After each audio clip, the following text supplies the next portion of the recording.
everybody, this is Rose of Sharon, and I'm back again with another series review.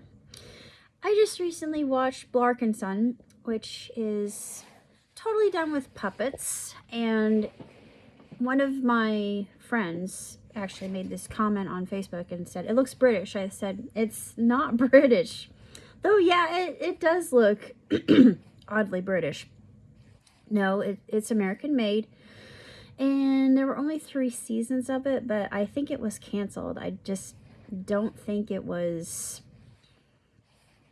one of those shows that has any real staying power, unfortunately.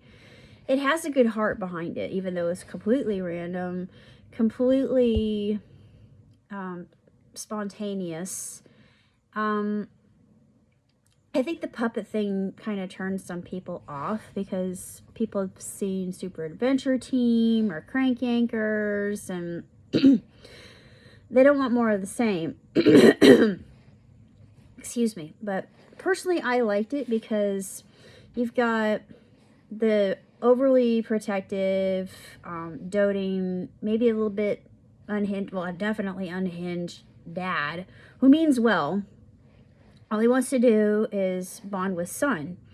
And Son's 13, so he doesn't feel like he needs this extra protection or guidance or anything from his dad. And there's a vet living with him named Fletch, and Fletch is his best friend. And there's a lot of funny reaction with Fletch and Blark and Son. And of course, you've got one female character, a young lady named Regina. And of course, Son is just goo-goo over her. And of course, there's a character named Zeke. We never see Zeke because Zeke is from Russia. So there's some interaction with that. And then there's a next door neighbor. His name's Stacy. Yeah, a man named Stacy. And Stacy is just, you know, this Adonis character that Blark just fawns over because he's got the face that would drive a lot of people insane. And he's got an autistic son, you know, Junior. So I thought it's interesting he's got this autistic son. And I don't think, the one thing I have friends who are autistic and of Asperger's, and I don't think the representation was done. I mean, I know it's all tongue-in-cheek. I found it very funny because, you know, but it's accurate. I mean, it is accurate. So it's done in a loving way. Plus, there are a lot of good takeaways to come from the show. And I mean, even though it's completely just unhinged and just random, it's a lot like, it reminds me if say Avenue Q met with maybe regular show mixed in with a little bit of, hey, family values and let's learn a lesson, or let's do something completely unexpected. And then you've got just a lot of good moral takeaways from it. At least I think that. But I don't think it had any real staying power because some people they don't care for things like this. This is something that is more obscure. This is something that's more off the beaten path. Of course, someone like me, being who I am, would like it. But when I saw who the creator was, I thought, of course it's him, because I've loved Seth Green forever. And he's worked with MacFarlane, and he and MacFarlane are an excellent team. But I feel like Seth probably felt kind of in the shadows, sort of obscured by Seth MacFarlane's success. And maybe he wanted to branch out again and do something in line with his comedy. So I say more power to Mr. Green. And, you know, we really haven't heard a lot from Scott Evil. So I like just about anything he does. This, I think, is his best, honestly, because the way that it's written, how the timing is done is absolutely hysterical. And I was literally wheezing. I don't wheeze at a lot of things, and this was one of those things that I've found myself trying to get my breath because I was laughing that hard. But I'm not a parent, obviously. But I just found it very relatable because, you know, I think all of us have had that kind of interaction with our parents when we're teenagers. And I mean, even when you're older, and you're maybe a little bit socially awkward, like, I'm not going to say who, but it's very understandable just trying to navigate the world as it is. And one of my favorite scenes is the Tibetan Circle of Anger. I'm going to give a little bit away here, but Son has been trying to express himself about Regina because, of course, he likes her quite a bit, and it might be even more than like. So Fletch, the vet, he has, you know, he's been everywhere, and he's absorbed a lot of cultures just seeing the world. So he sets up this Tibetan anger circle, and of course Son is confused by it. He's thinking, what the heck is this? But Fletch tells him, you know, release the rage. This is one thing I'll probably be quoting quite a bit now. Release the rage! Ah! And it's actually quite funny because he's able to, you know, get that all out because it's all toxic. So it helps him. And I thought, wow. Yeah, I mean, that's, you know, that's why in Japan, and I was just thinking about this, in Japan, they've got places you can go where you can smash stuff. I thought, we need one of those here in America.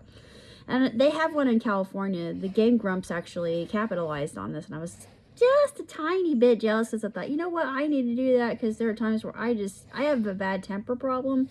It's a lot better than what it used to be, but me having the temper that I do, yeah, I think that would be very healthy for me to get my anger out in that way. But I mean, it'd be fun, I think, to just go and smash stuff, but a waste of money too. So there's got to be a healthier way to deal with anger. But I thought a Tibetan anger circle would probably be the best way, because I don't know if it's a real thing. I may be, if someone out there who knows a little bit more about Tibet.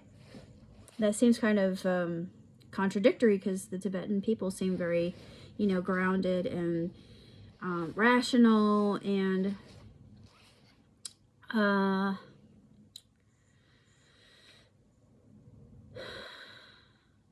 logical about how they make their decisions. But I guess Blark and Son is one of those series that just has a certain type of audience, and I was reading up on it, and I guess they canceled it. I don't think there are any more seasons out there, which is kind of sad, because I would have wanted to have seen more adventures, honestly, and I would have loved to have seen if that relationship between Regina and Son actually developed into something, because they seem like they would be, you know, perfect for each other. But that's all I gotta say. And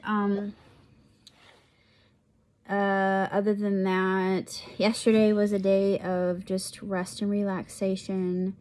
So today's gonna be a day of getting stuff done, getting the studio up and running, because so far as we know, there's a lot of interest already. I've seen the posts from what I shared on my Facebook, and from what my surrogate brother shared on his, that there are a lot of people that are lining up. So yeah, I feel pretty confident that this will go well. I mean, we have no lack. We have absolutely zero lack. So something to look forward to. And yeah, I'm stepping out, and I'm gonna have to get my surrogate brother's help if I want material to start doing stop motion and animation I can do through different programs.